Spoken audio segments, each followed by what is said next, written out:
As you all know, we live in a world that consists of a dynamic environment of gains and losses, and giving and taking of all types of things, from your body weight to the stock market, and even on the football field. In chemistry, matter goes through the same dynamics and will gain or lose something during a chemical reaction. And when this happens, if we capture and control the particle that's transferred from one substance to another, things can get electric. So for today's discussion, we're going to learn about that branch of science that deals with the connection between chemical change and electrical potential. So get your minds charged up and ready to go, because it's time for Mr. Brown to teach you about electrochemistry.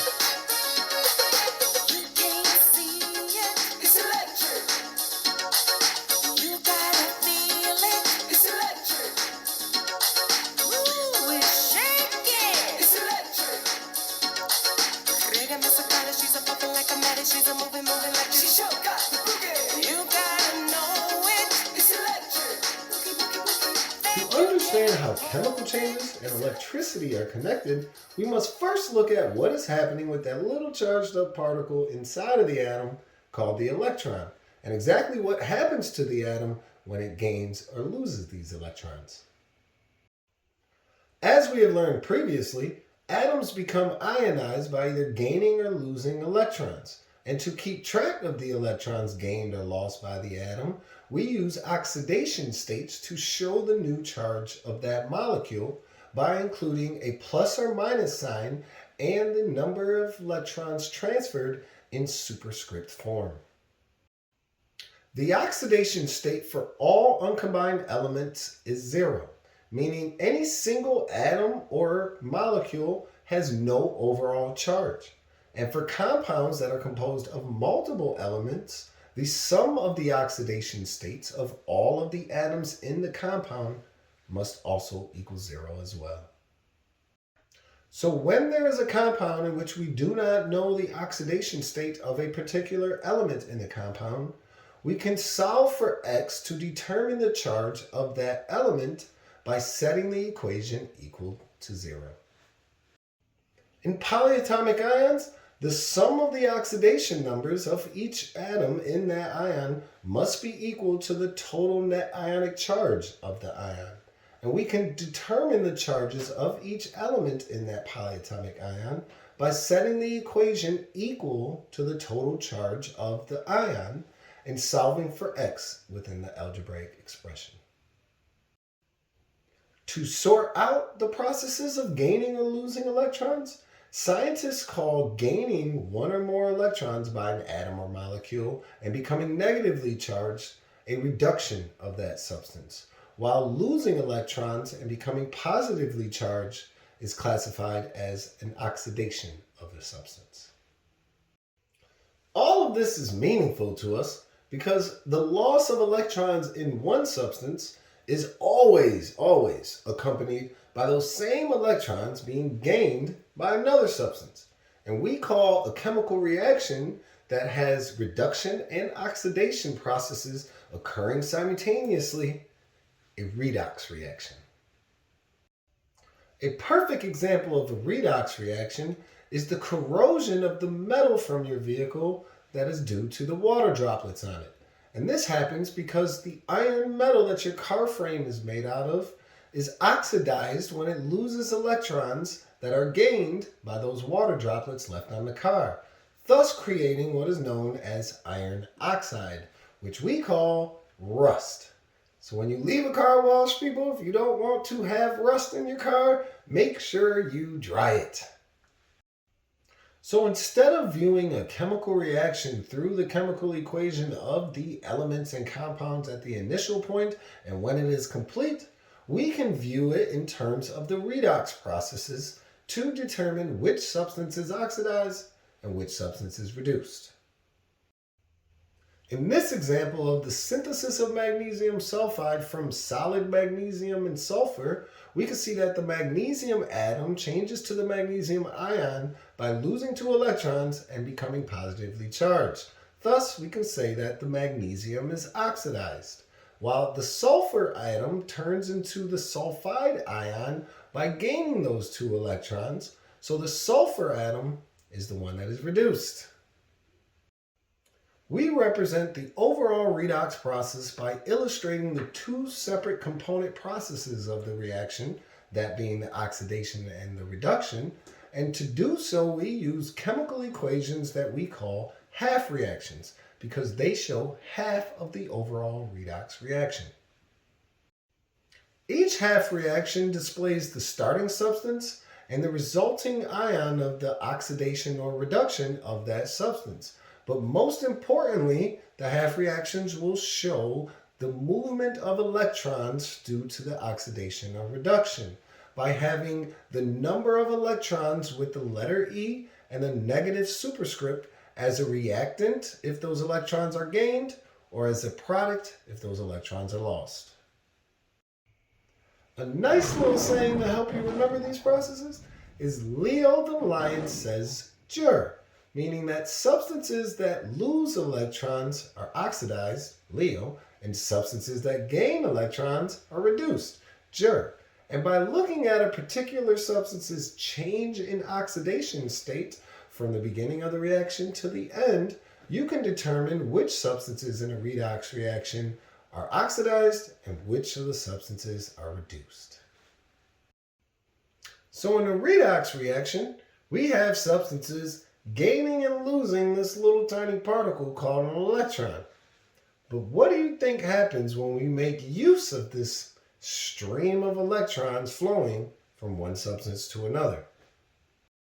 Well, it just so happens that the movement of a charged particle, or in other words, the flow of an electrical charge, is the definition of electricity. And because of our redox reactions, we have 2 major ways in which chemical reactions and electricity are related.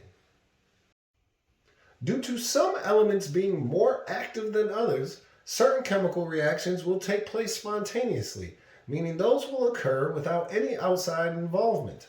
And when this type of chemical reaction takes place, there is movement of electrons and electrical current is produced.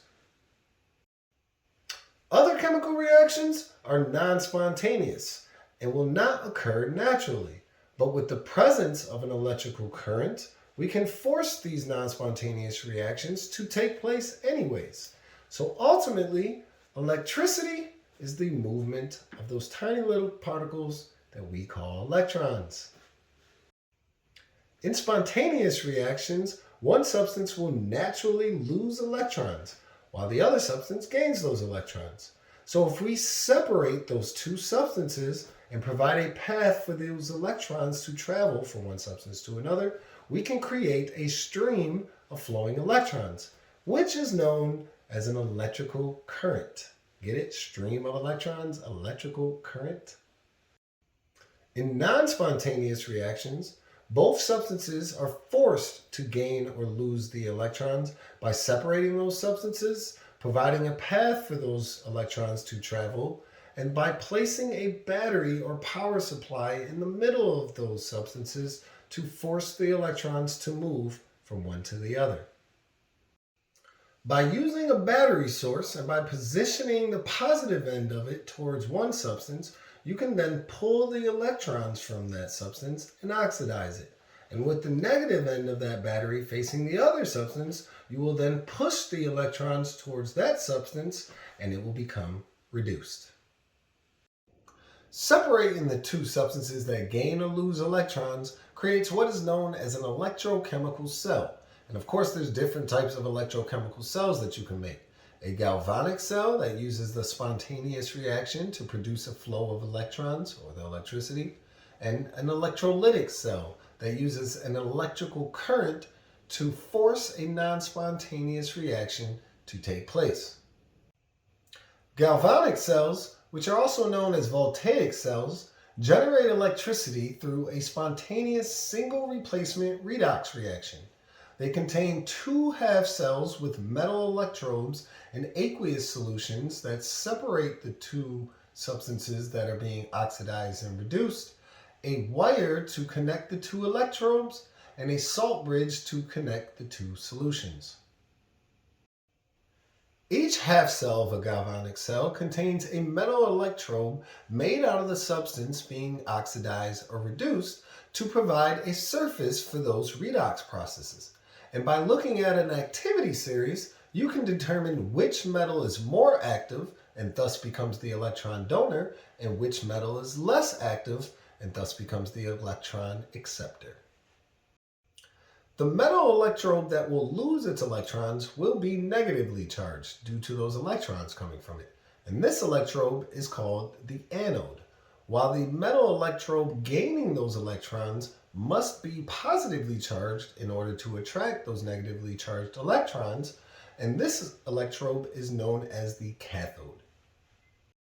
In this galvanic cell we are building, the electrons will flow through the wire in the direction from the zinc anode to the copper cathode. And due to all of those negatively charged electron particles flowing over to the copper cathode half cell, the salt bridge will provide passage for the ions in the half cells to migrate and move between one another, thus maintaining a neutral electrical charge within the overall galvanic cell. The aqueous solutions in each half cell must also contain positive ions that are the same as the metal electrode in that cell. So for our zinc anode, there must be zinc 2+ ions in the aqueous solution, and in our copper cathode, there must be copper 2+ ions in that aqueous solution. And finally, a voltmeter is connected to the wires within a galvanic cell and used to measure the voltage or electrical current that is generated from that spontaneous single replacement redox reaction that is taking place inside the cells. In this galvanic cell that we built, the single replacement reaction of zinc and copper sulfate producing zinc sulfate and copper initiates a redox reaction that generates an electrical current through the oxidation of zinc and the reduction of copper, because zinc is the more active metal and wants to lose its electrons. The electrons from the redox processes, which we show by using half reactions, flow through a wire from the zinc anode to the copper cathode. And by maintaining a neutral electrical charge within the galvanic cell, by using sulfate ions and a salt bridge, we can generate a voltage reading of 0.56 volts, which is made up, y'all, by using a voltmeter. The opposite of spontaneous reactions are non-spontaneous reactions that contain substances that do not want to react with each other because of their activity levels. But if we were to incorporate some type of electrical force or power supply, we can force these substances to react, and we have created an electrolytic cell. Though the oxidation still takes place at the anode and the reduction at the cathode, because electrolytic cells force non-spontaneous reactions to take place, the type of reactions in these cells are always endothermic, the redox processes always take place in a single cell, and electrolytic cells can always be identified by the presence of an external power source or battery. Due to the presence of the external power supply, the polarities in these cells are reversed compared to those in galvanic cells because the battery is pulling negatively charged electrons from the anode, so the anode is positive, and pushing those negatively charged electrons to the cathode, so that cathode must be negative. There are many kinds of electrolytic cells that incorporate electricity this way. But a major one used by engineers all over takes a solid material that is made out of one substance and coats another substance over that material to give the overall object special properties. And this process is called electroplating. During the operation of an electroplating cell, the cathode is made out of the object that you wish to put a coat on or plate. And the anode is made out of the metal that you wish to plate on the object, while the aqueous solution of the cell contains ions of the plating metal. By using this type of an electrolytic cell, for example, you can take an anode made out of gold and hook up aluminum sunglasses to your cathode and coat the sunglasses with gold atoms. And then voila, you just created some gold-plated fly guy sunglasses by using a power supply, aluminum, and gold, and this process that we call electroplating. Well, all right.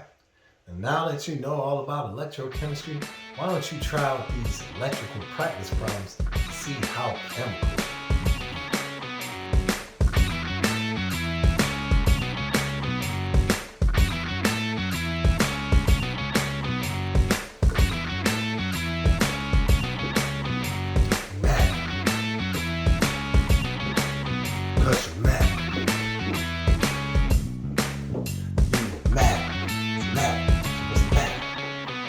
You matter, what's the matter? You matter, what's the matter? You matter, but you matter. So what's the matter? You matter, what's the matter? You matter. So what's the